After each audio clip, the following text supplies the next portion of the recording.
ವಿಪ್ರನಲ್ಲಿದ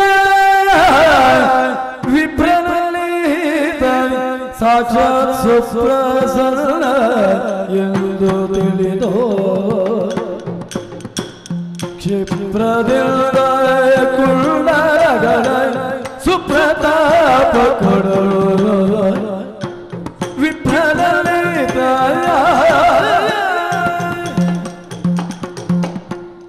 ಕರ್ಣಕುಂಡಲ ಜನ್ಮದಾರಭ್ಯ ನನ್ನಲ್ಲಿ ಅಂಟಿಕೊಂಡಿರುವ ಕರ್ಣಕುಂಡಲ ನನಗೆ ಕರ್ಣವೇದನ ಮಾಡಿದ ದಿವಸ ಯಾರೂ ಇಟ್ಟ ಕುಂಡಲ ಅಲ್ಲ. ಹುಟ್ಟುವಾಗಲೇ ಬಂಗಾರ ಸಹಿತವಾಗಿ ಹುಟ್ಟಿದವನಾದ್ದರಿಂದಲೇ ವಸುಶೇಣನು ನಾನು. ಜನ್ಮದಿಂದ ಬಂದ ಕುಂಡಲ ಹೆತ್ತ ತಾಯಿಯಾದ ಕುಂತಿ ಬಲ್ಲಳು, ಮಾತೆ ಬಲ್ಲಳು ಬಾರಳೀತರ. ಅವಳು ಯಾಕೆ ವೇಷ ಮರೆಸಿ ಬರ್ತಾಳೆ? ಬರುವುದಾದ್ರೆ ನೇರ ಬರ್ತಾಳೆ, ಈ ಮೊದಲು ಬಂದವಳು. ತಾತ ನರಿವನು ಕೇಳ ನಿದ. ಜನ್ಮ ಕೊಟ್ಟ ಅಪ್ಪಯ್ಯ ನನ್ನನ್ನು ಸಾಕಿದ್ದಿಲ್ಲ, ಸಲಹಿದ್ದಿಲ್ಲ. ಆದರೆ ಸಮಯೋಚಿತವಾದ ಸಲಹೆಯನ್ನು ಕೊಟ್ಟು ಪ್ರತಿ ಆಪತ್ತಿನಲ್ಲಿಯೂ ನನ್ನನ್ನು ಸಂರಕ್ಷಿಸುವುದಕ್ಕೆ ಮುಂದಾದ ಬರುವ ನನ್ನ ಅಪ್ಪಯ್ಯ ಸೂರ್ಯ ಭಗವಾನ್. ಅವರು ಬರುವುದಕ್ಕಿಲ್ಲ. ಮತ್ತೆ ಪ್ರಪಂಚದಲ್ಲಿ ತಿಳಿದವನು ಇನ್ನೊಬ್ಬನೇ ಶ್ರೀನಾಥ. ಹಾಗಿದ್ರೆ ಅವನೇ ಇರಬೇಕು.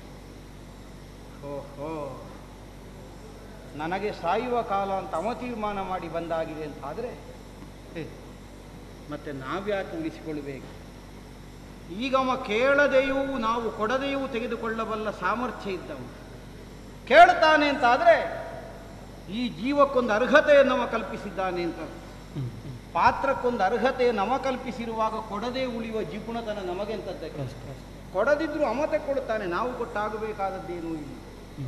3 ಅಡಿಯ ಭೂಮಿ ಕೇಳಿದರೆ 3 ಲೋಕ ಅಳೆಯುವ ಸಾಮರ್ಥ್ಯವಿದ್ದವನಿಗೆ ಒಂದು ಕೈಯ ಮುಷ್ಟಿಯಲ್ಲಿ ಅಡಗುವ 2 ಕುಂಡಲ ದೊಡ್ಡ ವಿಷಯವು.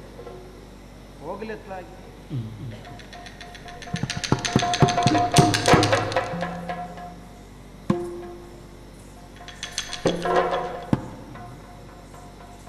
ಕರ್ಣ ಕೇಳಿದ ತಕ್ಷಣ ಕೊಟ್ಟು ಬಿಟ್ಟೆ.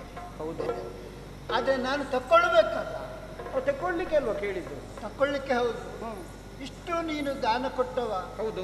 ಆನಶೂರ ಕರ್ಣ ಎಂಬ ಹೆಸರು ನಿನಗೆ ಉಂಟು. ದಾನ ಕೊಡುವ ರೀತಿಯ ವಿವರಣೆ ನಾನು ಹೇಳಬೇಕಾಗಿಲ್ಲ. ಅಲ್ಲ, ಈಗ ನಾನು ಏನು ತಪ್ಪಿದ್ದೇನೆ? ಅಲ್ಲ, ತಪ್ಪಿದೆ. ಕೊಡುವುದಕ್ಕೆ ಒಂದು ಕ್ರಮ ಉಂಟಲ್ಲ, ಅದರ ವಿವರಣೆಯನ್ನು ನಾನು ಹೇಳುವುದಿಲ್ಲ. ಕೇವಲ ಗಂಗೋದಕ, ಆಮೇಲೆ ಸಿರಿ ತುಳಸಿ, 1 ದಳ ಸಿರಿ ತುಳಸಿ, ಬಿಂದು ಗಂಗೋದಕ ಜೊತೆಯಲ್ಲಿ ಕೊಟ್ಟರೆ ಸಂದುವುದು ಗೋವಿಂದನಿಗೆ ಅಲ್ಲವೇ? ಹೌದು. ಆದರೆ ಒಂದಿದೆ, ಆಪದ್ಧರ್ಮ ಅನ್ನುವುದೊಂದು ಉಂಟಲ್ಲ. ಅದು ಹೌದು. ಧರ್ಮಶಾಸ್ತ್ರವನ್ನು ಬಲ್ಲ ತಾವದನ್ನು ಬಲ್ಲವರು. ನೀರು ಇರುವಾಗ ನೀರು ಹೊಯ್ಯದೆ ಕೊಡಕೂಡದು, ಧಾರೆಯನ್ನು ಪ್ರವಾಹಿಸದೇ ಇದ್ದರೆ ದಾನ ಅಪ್ರಯೋಜಕ. ಅದು ಯಾಕೆಂದ್ರೆ ಧಾರೆ ಎರೆಯುವುದರಿಂದಲೇ ವಸ್ತುವಿನ ಮೇಲಿನ ಸ್ವಾಮಿತ್ವವನ್ನು ಈ ಸ್ವಾಮಿ ಕಳಕೊಳ್ತಾನೆ. ಹೌದು. ಇಲ್ಲದಿದ್ರೆ ನಾನು ನಿಮಗೆ ಸಾಲ ಕೊಟ್ಟಾಗ್ತದೆ. ನಾಳೆ ಕೇಳಿದ್ರೆ ನೀವು ಹಿಂದೆ ಕೊಡಬೇಕಾಗ್ತದೆ. ಆದ್ರೆ ಈಗ ಇಲ್ಲಿ ಇಲ್ಲಲ್ಲ. ಆದ್ರೆ ಒಂದು ವಿಷಯ, 1 ದಳ ಸಿರಿ ತುಳಸಿ, ತುಳಸಿ ನಾನು ಕೊಡ್ತೇನೆ. ಯಾಕಂದ್ರೆ ನಮ್ಮ ಗಂಟಲ್ಲಿರುವುದು ಸಾಲಿಗ್ರಾಮ. ನಿತ್ಯ ಪೂಜೆಗೆ ಸಾಲಿಗ್ರಾಮ ಇದರಲ್ಲಿ ಉಂಟು. ಅದರಲ್ಲಿ ಒಂದು ತುಳಸಿ ಉಂಟು. ಆ ತುಳಸಿ ನಾನು ಕೊಡ್ತೇನೆ. ಮತ್ತೆ ನೀರು ನಿನ್ನಲ್ಲೇ ಉಂಟು. ನನ್ನಲ್ಲಿ ಕಣ್ಣೀರಿದ್ದದ್ದು ಮುಗಿದಿದೆ ಈಗ. ಹಾಗಲ್ಲ, ಆಲೋಚನೆ ಕಣ್ಣೀರಿಂದ ಒಳಗೆ ಇಳಿ, ಇನ್ನು ಒಳಗೆ ಇಲ್ಲಿ. ಒಳಗೆ ಕೆನ್ನೀರು ಇರುವುದು, ಇನ್ನು ಅದರಿಂದ ಒಳಗೆ ಮತ್ತೆಂತ? ನೀನು ಇನ್ನು ಅಂತರಂಗಕ್ಕೆ ಹೋಗು, ಆಗ ಗೊತ್ತಾಗ್ತದೆ. ಏನಿದೆ ಸ್ವಾಮಿ?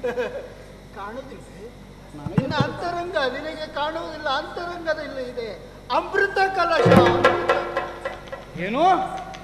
ಅದರಲ್ಲಿದ್ದಾರೆ. ಅಪ್ಪ, ಧನ್ಯತೆ ಬಂತು ಸ್ವಾಮಿ. ಪ್ರಪಂಚದಲ್ಲಿ ಹುಟ್ಟಿ ಪ್ರಪಂಚವನ್ನು ಕಾಣುವ ಬುದ್ಧಿ ಬೆಳೆದಂದಿನಿಂದ ಲೋಕದವರ ನಿಂದನೆಗೆ ಕಿವಿಯಾಗಿ ಬದುಕು ಸಾಗಿಸಿದವ ನಾನು.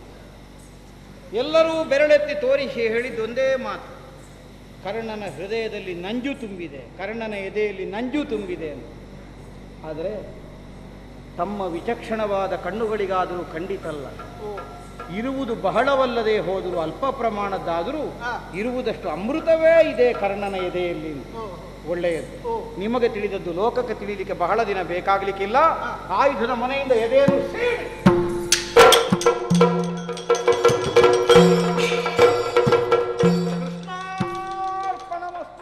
ಸಂತೋಷ ಆಯ್ತು ಕರ್ಣ. ಸಂತೋಷ ಆಯ್ತು. ಇದು ಮುಂದೆ ಕಾಣುತ್ತಿರುವಂತ ಅರ್ಜುನನ ರಥದಲ್ಲಿ ಯಾರಿದ್ದಾರೆ ನೋಡು ನೋಡು.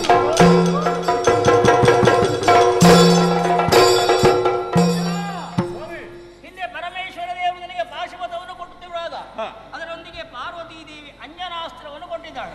ಆ ಅಂಜನಾಸ್ತ್ರವನ್ನು